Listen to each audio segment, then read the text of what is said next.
ಇಲ್ಲಿ ಕನ್ನಡ ತಳಿಯ ಸುತ್ತಲೂ ಹತ್ತುಕೊಳ್ಳುವ ಒಂದು ಕತೆ ಸ್ಟೋರಿ ಇದೆ.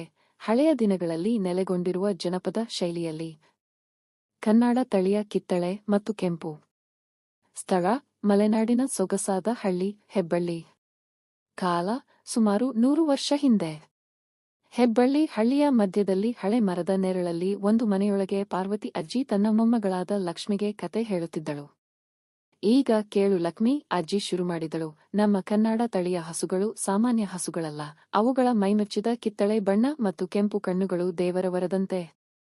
ನೀನೇಕೆ ಗೊತ್ತಾ? ಅವು ಬಿಳಿ ಹಾಲು ಕೊಡುವವಳು ಅಲ್ಲ, ಶುದ್ಧ ಹಾಲು, ಆಯುರ್ವೇದ ಗುಣವಿರುವ ಹಾಲು. ಲಕ್ಷ್ಮಿ ಕುತೂಹಲದಿಂದ ಕೇಳುತ್ತಿದ್ದಳು. ಒಂದು ಕಾಲದಲ್ಲಿ ಇಡೀ ಹಳ್ಳಿಯಲ್ಲಿ ಕೇವಲ ಒಂದೇ ಒಂದು ಕನ್ನಡ ತಳಿ ಹಸು ಇತ್ತು, ಗೌರಿ. ಆಕೆಯ ಹಾಲಿನಿಂದ ಎಲ್ಲರ ಮನೆಗಳಲ್ಲಿ ಮಕ್ಕಳ ಆರೋಗ್ಯ ಉತ್ತಮವಾಗಿತ್ತು. ಆದರೆ ಒಂದು ದಿನ ಆ ಹಸು ಮರೆಯಾಗಿಬಿಟ್ಟಿತು. ಮರೆಯಾಯಿತಾ ಅಜ್ಜಿ? ಲಕ್ಷ್ಮಿ ಅಚ್ಚರಿಯಿಂದ ಕೇಳಿದಳು. ಹೌದು. ಕೆಲವರು ಹೇಳಿದ್ರು ಕಾಡಿನ ದೇವತೆ ಆ ಹಸುವನ್ನು ತನ್ನ ಬಳಿ ಕರೆದುಕೊಂಡು ಹೋದಳು ಅಂತ.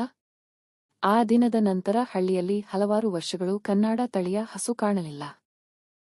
ಹಾಲು ಕಡಿಮೆಯಾದದ್ದು, ಮಕ್ಕಳ ಆರೋಗ್ಯ ಕುಸಿತವು, ಹಳ್ಳಿಯ ಶಕ್ತಿ ಹಾಳಾಯಿತು. ಆಮೇಲೆ ಏನಾಯ್ತು? ಹಳ್ಳಿ ಜನರು ಒಂದು ಮಹಾದೇವಿ ಪೂಜೆಯನ್ನು ಮಾಡಿದ್ರು. ತದನಂತರ ಆ ಗೌರಿ ಹಸುವಿನ ಸಂತಾನವೊಂದು ಮತ್ತೆ ಜನಿಸಿದಂತೆ ಇದ್ದಿತು. ಅದು ಹೊಸದಾಗಿ ಹುಟ್ಟಿದ ಕಿತ್ತಳೆ ಬಣ್ಣದ ಹಸು.